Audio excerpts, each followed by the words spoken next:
Olá, tudo bem? A partir de agora começa mais um Universiência, um programa fruto da parceria entre TVs e instituições públicas de ensino superior nordestinas. Aqui a gente mostra a importância das produções científicas e como as pesquisas têm transformado a vida das pessoas. Veja agora o que vamos conhecer hoje. Pesquisador do campus da Universidade Federal da Bahia, em Vitória da Conquista, participa de um grupo internacional voltado para a identificação da dieta humana. No Instituto Federal do Ceará, foi desenvolvido um veículo que utiliza a luz solar como combustível. Preservação da biodiversidade. Pesquisadores da Universidade Federal da Paraíba estão realizando um estudo inédito, catalogando espécies de animais. E ainda, em Itapetinga, cavalos estão sendo utilizados como ferramenta terapêutica no desenvolvimento do aprendizado de crianças e adolescentes.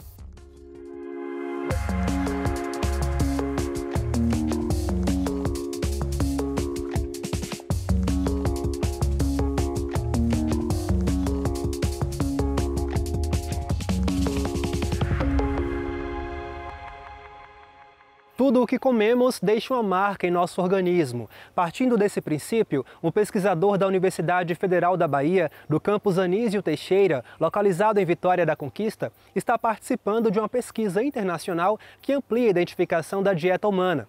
As descobertas permitirão prevenir doenças causadas por alguns alimentos, bem como encontrar aqueles capazes de amenizar sintomas e até favorecer a prevenção de outros males.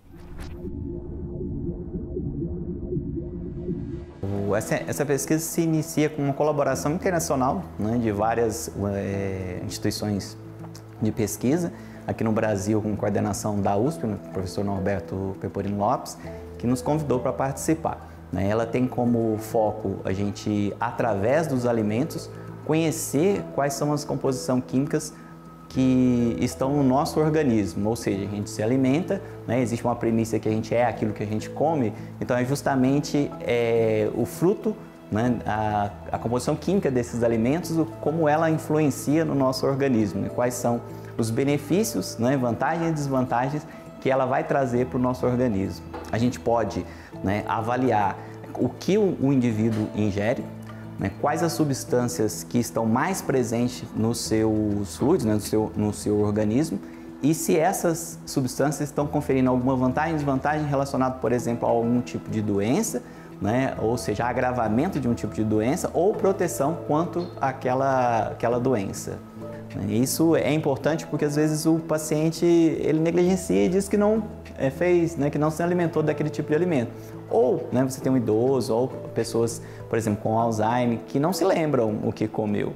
Né? Então eu posso, através da plataforma e da análise, né, de um dos fluidos corporais do paciente, conseguir saber quais os alimentos, né, ele consumiu, né, ou fazer busca de alimentos que ele não deveria consumir. Né? De repente eu não quero saber tudo o que ele comeu, mas eu quero saber, por exemplo, se ele tem um alimento que é restritivo para ele, né, que ele não deveria comer, e eu encontro metabólitos ali dentro, então posso inferir que ele continua fazendo uso daquele determinado alimento. Eu vou ter, né, o conjunto, sempre o conjunto, né, de produtos, de metabólitos que eu tenho, né, das substâncias químicas que está no alimento. É esse conjunto que me faz a montagem, vamos dizer assim, do quebra-cabeça, para saber que ele consumiu uma maçã, né, ou que ele consumiu, por exemplo, um pão, né, ou um macarrão, alguma coisa desse sentido. Esses alimentos, embora tenham substâncias que estão majoritárias, que estão em maior quantidade, ele tem substâncias minoritárias, e essas substâncias minoritárias me ajudam a fechar esse quebra-cabeça para dizer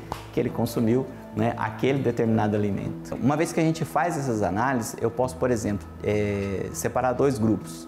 Né? Um grupo, por exemplo, com Alzheimer, que tenha um acometimento maior, né? E um grupo com a mesma doença, entretanto que tem, né, um estado clínico melhor. Né? Baseado nisso, eu posso, por exemplo, entender se existe alguma substância que está causando um agravamento dessa doença ou se existe alguma substância que está causando uma proteção nessa doença. E com essa informação, eu posso, por exemplo, restringir esse grupo de se alimentar de um determinado alimento, ou, né, estimular a ingestão de um outro alimento que vai ser benéfico para ele, preservando, né, ele em relação àquela doença. O mesmo vale para o coronavírus. A gente também testou o coronavírus, né, e está em fase de avaliação para a gente poder encontrar, né, se há metabólitos que a gente possa utilizar, né, como fator de proteção para essa doença. E uma vez que a gente sabe que existe um metabólito que ele é benéfico, né, traz vantagens para uma determinada doença, e você sabe que uma pessoa tem predisposição, né, a desenvolver um determinado tipo de doença, a gente pode estimulá-lo a consumir aquele alimento para que ele possa, então, já, né, de antemão, ter, né, uma proteção para aquela doença. Eu digo que é de suma importância, né, é através do que a gente faz aqui que amanhã a gente vai ter respostas para o que pode vir.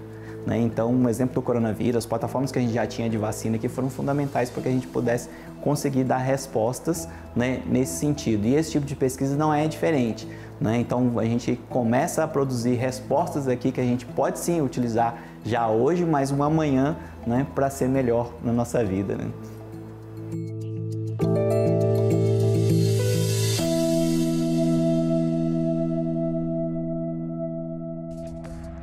No próximo bloco, a gente conhece um triciclo movido a energia solar criado no Instituto Federal do Ceará. O intervalo é rápido, não saia daí.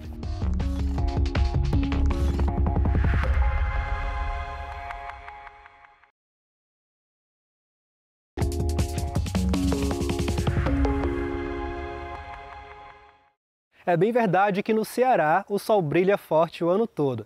Dessa forma, pesquisadores do Instituto Federal do campus de Maracanaú resolveram aproveitar essa potencialidade e desenvolveram um protótipo de um triciclo elétrico que se move exclusivamente com energia solar.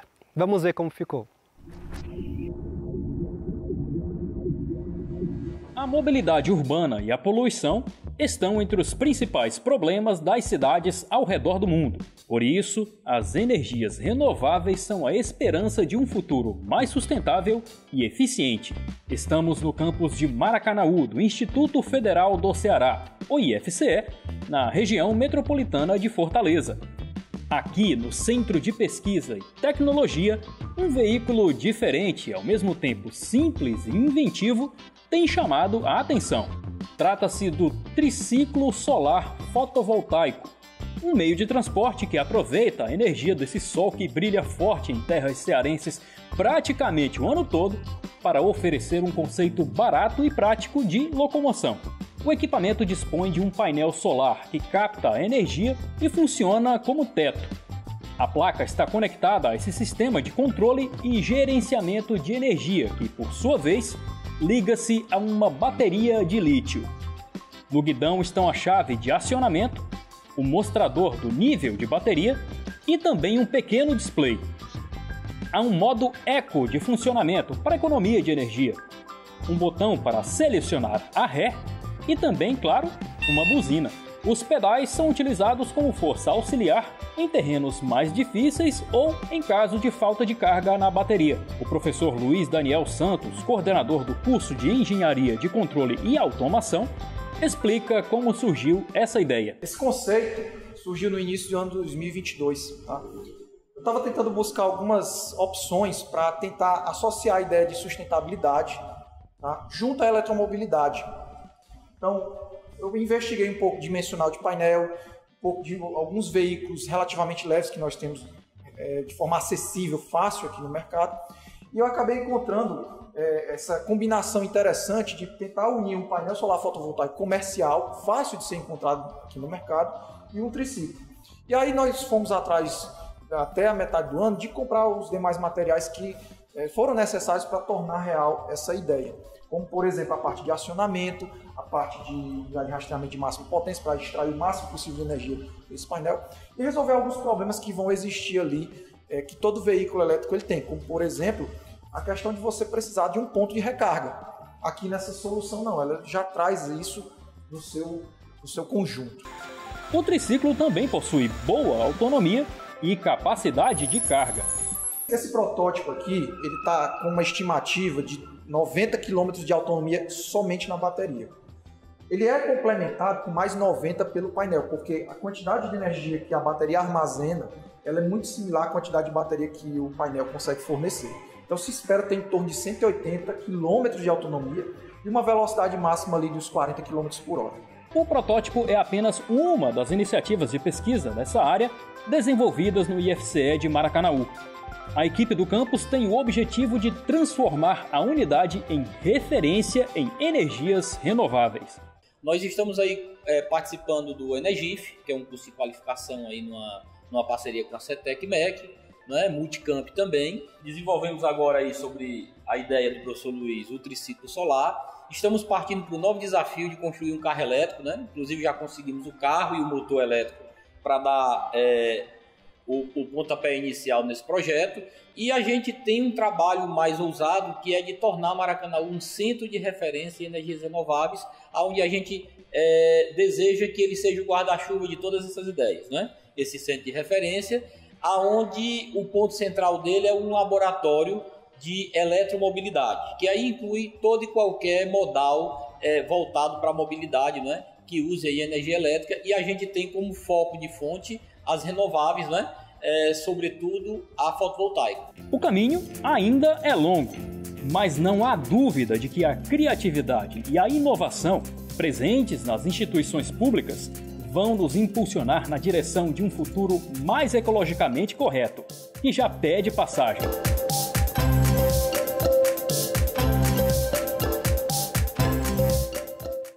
De acordo com a Associação Nacional de Ecoterapia do Brasil, a ecoterapia, hipoterapia ou terapia assistida com cavalos é um método terapêutico e educacional muito utilizado para o desenvolvimento psicomotor de pessoas com deficiências ou necessidades especiais. Porém, uma pesquisa realizada na Universidade Estadual do Sudoeste da Bahia, no campus de Itapetinga, foi mais a fundo e trouxe a técnica do uso do cavalo dentro de uma abordagem multidisciplinar e interdisciplinar, envolvendo o aprendizado e o desenvolvimento cognitivo do praticante.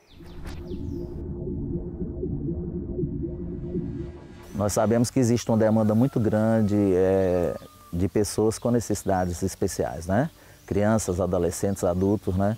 E aí a Lígia, ela traz a questão da ecoterapia no campo da aprendizagem, né? No campo pedagógico, né? Foi importante fazer esse link, porque existem crianças com déficits de aprendizagem, de atenção, né? Hiperatividade, né? Enfim.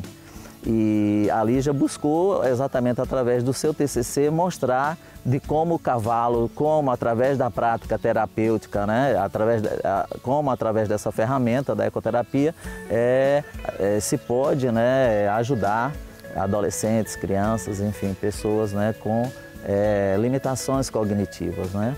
As sessões duravam a partir de 20 minutos, né? A gente iniciava com a interação com o cavalo, aí no decorrer da sessão a gente começava a ler histórias, dessas lidas de história a gente perguntava ao praticante, né, que é um termo que a gente usa com a pessoa que faz a ecoterapia, a gente usava os livros e nesses livros a gente solicitava, né, o que foi lido e perguntava ao praticante o que foi dito, se a cor era vermelha, se era azul, como era o nome da personagem, o que esse personagem desenvolvia na história, o que ele conseguia, o que ele ganhava, o que era bom para ele. Então, nisso tudo, a concentração dela era mais aguçada e ela conseguia dar o estímulo através das respostas. O que a ecoterapia passa através do ensino-aprendizagem? O que ela fornece para o praticante? Ela fornece interação, ela fornece conhecimento, ela fornece praticidade, ela fornece momentos lúdicos, entendeu? Ela fornece socialização com a sociedade, com o cavalo, com o meio que ela está e a segurança que ela passa para você conseguir resolver questões lúdicas e questões escolares. A ecoterapia realmente ela vem se expandindo a nível do Brasil, é um termo inclusive utilizado, a ecoterapia é um termo patenteado pela ANDE, pela Associação Nacional de Ecoterapia, com sede em Brasília. Então é esse órgão que fiscaliza, né, os centros de ecoterapia, as atividades ligadas à ecoterapia, com esse termo ecoterapia, né? Então, assim, foi um link muito bom, né? Porque nós temos o cavalo aí disponível, né? Nós temos os pedagogos, né? A ecoterapia envolve tanto o campo da educação como o campo da saúde e da equitação, né?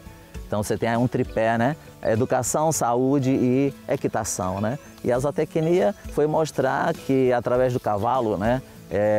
Enfim, o aluno passa a ter mais foco, passa a ter mais atenção, né? O cavalo tem essa capacidade de sociabilidade, né? De agregar as pessoas, de envolver as pessoas. A minha pesquisa ela foi desenvolvida com 15 crianças, 8 meninos e 7 meninas, e a gente percebia que as meninas elas se concentravam mais. Ela conseguia dar um estímulo mais rápido das respostas em relação ao que era pedido para ela, o que era solicitado. Os meninos eles se concentravam mais no montar, no cavalgar, entendeu? No movimento do cavalo. Já as meninas elas se concentravam mais na pesquisa, no que era lido e no momento lúdico da sessão. Foram realizadas 63 sessões e dentro dessas sessões eram fornecidas 20 minutos para cada praticante e dentro desses 20 minutos a gente fazia um percurso. Dentro desse percurso a gente tinha a praticidade, tinha a tonicidade e tinha a interação do ambiente com o praticante e o cavalo. Nós já aprovamos no colegiado do curso de zootecnia uma disciplina de introdução à ecoterapia, uma disciplina optativa, né, na formação aí, né, dos zootecnistas, tá? Querendo implementar cada vez mais, enfim, mostrar esse valor, né, de que tem o cavalo também, não só para a lida do gado, não só para o esporte, para o lazer, mas podendo atuar no campo da saúde e educação. O Brasil é muito grande, são poucos ainda os centros de ecoterapia distribuídos pelo país. É muito pouco, né? Nós temos um estado gigantesco como a Bahia, né? Enfim, nós sabemos que nós estamos em um país continental. E é importante e necessário, se faz necessário, de que cada prefeitura pudesse instalar centros de ecoterapia municipal. Por quê? Todas as cidades, todos os municípios têm as pessoas com necessidades especiais, né? Com suas limitações, né? Cognitivas, físicas, né? Neuroplásticas, né? Então, assim, o que é que custa para o poder público, né? A nível, por exemplo, de município, ter centros de ecoterapia que venha nessa perspectiva de inclusão, né?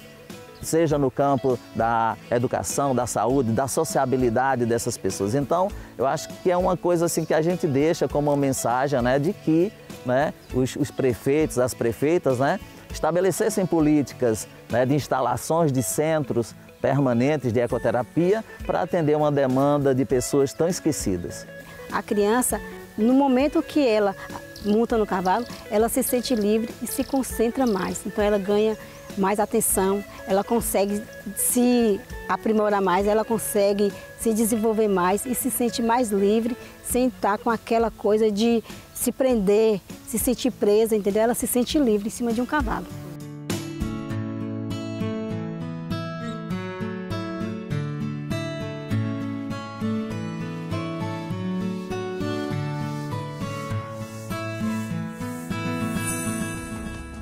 Catalogar espécies de animais é uma preocupação de pesquisadores da Universidade Federal da Paraíba e a gente entende por quê logo após o intervalo. É rapidinho.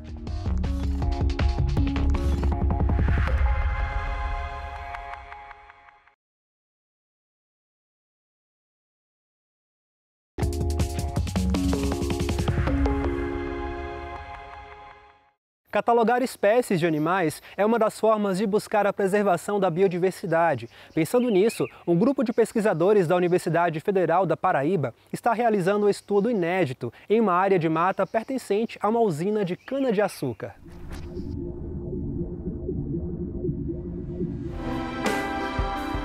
Você sabe o que é herpetologia?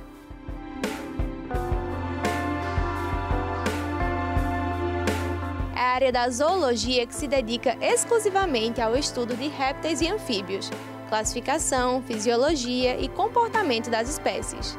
É este o tema do projeto de extensão de 5 professores de biologia da Universidade Federal da Paraíba, Inventário da Herpetofauna da Mata da Usina São João. A ideia é catalogar diferentes espécies de cobras, lagartos e serpentes dessa região. A gente precisa primeiro entender que é fundamental a gente conhecer o que existe nessas áreas de floresta atlântica, né? Para aí então a gente começar a pensar em preservar, em conservar, né? Conservar e preservar sem saber o que tem é muito arriscado. Então a gente precisa preservar isso tendo como base um levantamento forte, um levantamento robusto da biodiversidade desses locais. Então, esse é o principal objetivo. O local escolhido é um dos maiores conjuntos de florestas da Paraíba e do Nordeste setentrional. Fica localizado no município de Santa Rita, a 15 quilômetros da capital João Pessoa.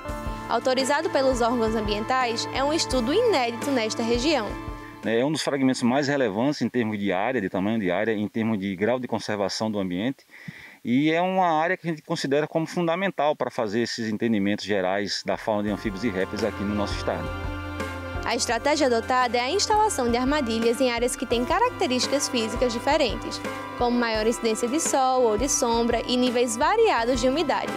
Assim, a equipe pretende mapear as espécies mais presentes em cada região da usina e apontar as escolhas por determinados lugares. Um estudo que pode ser o ponto de partida para novos experimentos na área. E os alunos vão desenvolver atividades relacionadas à temática do projeto, né, trabalhando com ecologia, inventariamento da fauna local, né, da herpetofauna, dos répteis e anfíbios, e podem desenvolver seus trabalhos de formação, né, os TCCs, ou até o envolvimento de alunos de pós-graduação, de mestrado ou até doutorado futuramente, caso surja algum aluno. Já foram instaladas 100 armadilhas para pesquisa de campo na região. O professor Gentil Filho está confiante com a possibilidade de encontrar novas espécies.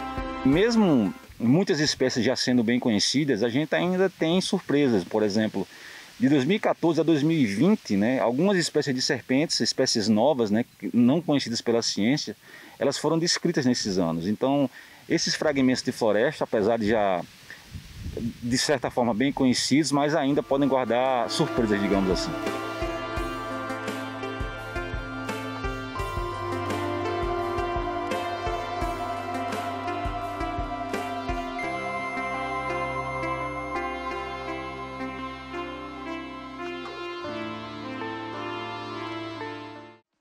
É isso, a Univerciência de hoje fica por aqui. Obrigado por sua companhia e fique ligado, porque no próximo programa traremos mais pesquisas importantes como as que exibimos hoje. Caso tenha alguma dúvida ou sugestão, envie um e-mail para universiencia@uesb.edu.br.